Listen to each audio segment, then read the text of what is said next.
It's time to discuss Metroid Prime 4, and finally, there actually is something to discuss. For those living under a rock, it's real now. I mean, it was always real, but now it's super real.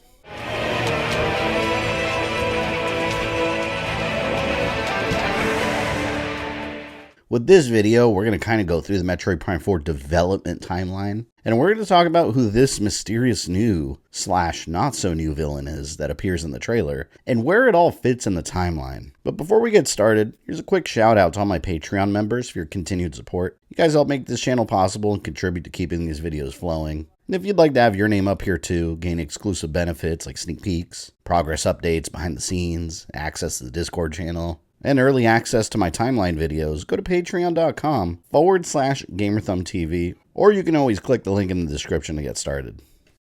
Now, if you are interested in learning about the entire Metroid story in obsessive detail, let me promote my Metroid Timeline series. I cover all of it, as of now. And yes, I will be making a Metroid Prime 4 video and inserting it wherever it goes on the playlist in chronological order. According to Nintendo, there hasn't been any official confirmation as far as what the story for Metroid Prime 4 Beyond is, or the timeline placement, but the trailer does give us plenty of details to observe. But I think I'm pretty sure where it takes place in the storyline. Now, if you're wondering why it took so long for Nintendo to reconfirm Metroid Prime 4's existence and progress, let's go to the very beginning.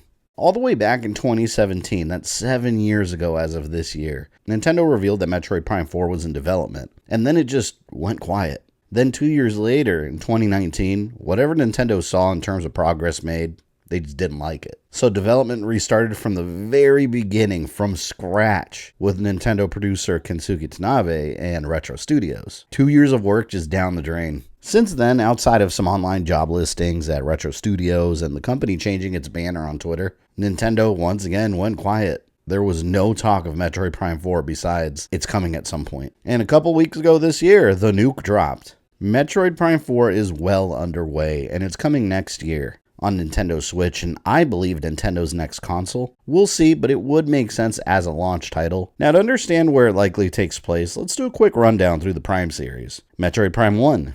Samus lands on the planet Talon 4, chasing the space pirates, and discovers a dying world after it was hit with a meteor. And a Metroid became mutated into a giant monster, the Metroid Prime. She beats it, and the result is an evil dark Samus is born and the planet is saved. Then Metroid Prime Hunters. This one's important because it introduces the supposed villain of Metroid Prime 4. It was exclusive to the Nintendo DS, and it is canon. A mysterious signal comes from another galaxy. Samus, along with a bunch of other bounty hunters, sets out to discover where it's coming from. One of those other bounty hunters competing for the prize is Sylux. In-game, we barely know anything about this character. We don't know if he's human, if he's alien, if he's somewhere in between. We just don't know anything about him. And he doesn't like the Galactic Federation or Samus for some undisclosed reason. That pretty much covers what we know about him. In Hunter, Samus discovers an intergalactic threat, beats it, and they all go home. Metroid Prime 2. Samus discovers the planet Aether hit by the same type of meteor that Talon 4 did, and it's stuck between two dimensions. There's a species from the Dark Dimension that are invading the Light Dimension. Samus defeats their Emperor, encounters Dark Samus,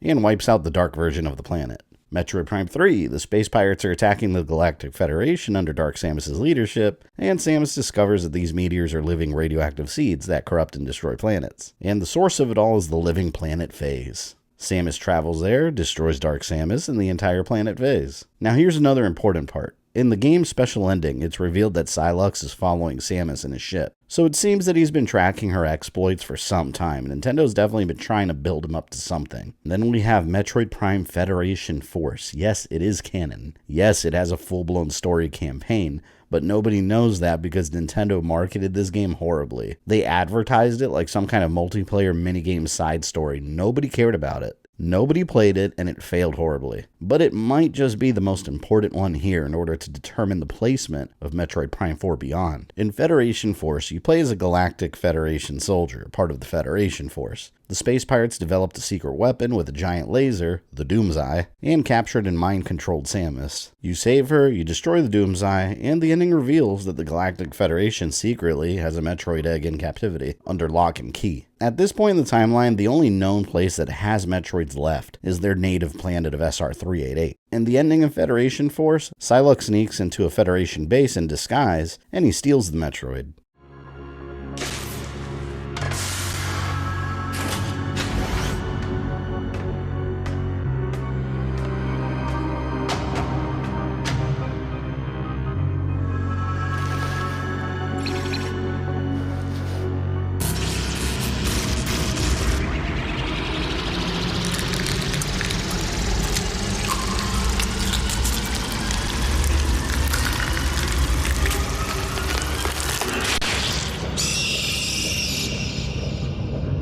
What does he do with that Metroid? Well, here's one key detail that the trailer for Metroid Prime 4 reveals. Clearly, Sylux is now associated with the Space Pirates, possibly hired by them to steal the egg. That Metroid was probably used to clone more Metroids, and the trailer supports it. In the series, the Space Pirates have tried to make perfect clones of the Metroids, and they failed, resulting in a slightly different version of them called Mochtroids. You can tell the difference between a Metroid and a Mochtroid just by looking at them. The Metroids have a triple nucleus inside their body, those 3 red round parts. And the Mochtroids just have the one. And that's what you see in this trailer, Metroid-like creatures with 1 nucleus. Those are Mochtroids. Those are cloned.